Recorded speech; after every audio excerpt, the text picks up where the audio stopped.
Hello ব্রিওয়াস, আজকে চলে আসলাম আমি আজকে সাব্বির হাসান। এই যে দেখেন ভাইরা তিল কাটতেছে। ভাই এটি কি তিল না? ভাই তিল তিল ও, কেমন হয়েছে তিল ভাই আপনার জমিতে? ভাই আলহামদুলিল্লাহ অনেক ভালো ফলন হয়েছে তিল, বুঝছেন? দেখতে পাচ্ছেন গাছের সাইজ, মাশাআল্লাহ মাশাআল্লাহ, বুঝছেন?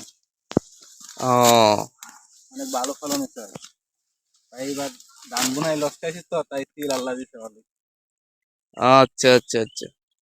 তো তিল কত করে মন বেচতে পারেন? তিল ভাই ভালোই পাই আলহামদুলিল্লাহ, এই 5-6 হাজার টাকা মন তিল, 6 হাজার টাকা মন পাওয়া যায়। দেখেন ব্রিওয়াস বন্ধুরা, এই যে বাইরা তিল কাটতেছে, যে অনেক জায়গা কাটতে লাগছে। আর কত কাল লাগবে এই ক্ষেত কাটলে? এই তো আর 30 মিনিট 35 মিনিট লাগবে আর কি। এই যে দেখেন তিল বাংলাদেশের কৃষকদের কাজ। এই যে তিল ক্ষেত অনেক সুন্দর, অনেক লম্বা হয়েছে তিলটা, সাইজেও খুব ভালো। ওই যে বাইরে খাতটাছে দেখা যায়। তিলের ফলন ভালো হয়েছে, বুঝছেন? পুষ্ট হয়েছে তিল। তিল এরকম পাতলো পাতলো বুনলে ভালো হয়, বুঝছেন?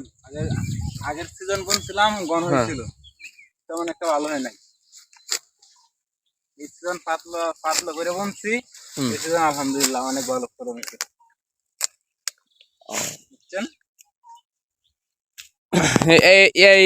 আপনার কি জানি কয়, এক পাখি জমি কাটলে কয়জন লাগে লোক? তিল বুন কাটলে এক পাখি দুজনে খারাপ হয়।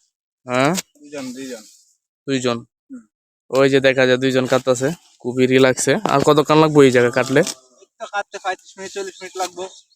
এই দুইটার দিক দিয়ে মনে করেন দুইজনে দুইটা 3টা বাজবো, আহ, কমপ্লিট করে বা খাই নিয়ে ডাক টাক দিয়ে চলে যাবো। আচ্ছা আচ্ছা।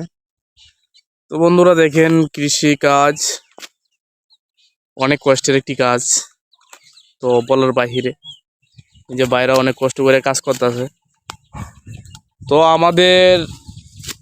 আমিও কাজ করি, কৃষিকাজই করি। তো আমার হাতেই ফোনটা। তো ভিডিও যদি ভালো লাগে আপনাদের কাছে, অবশ্যই লাইক কমেন্ট করবেন।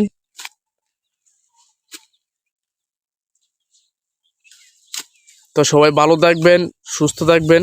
আজকের ভিডিও এই পর্যন্তই, আবার দেখা হবে। আল্লাহ হাফেজ।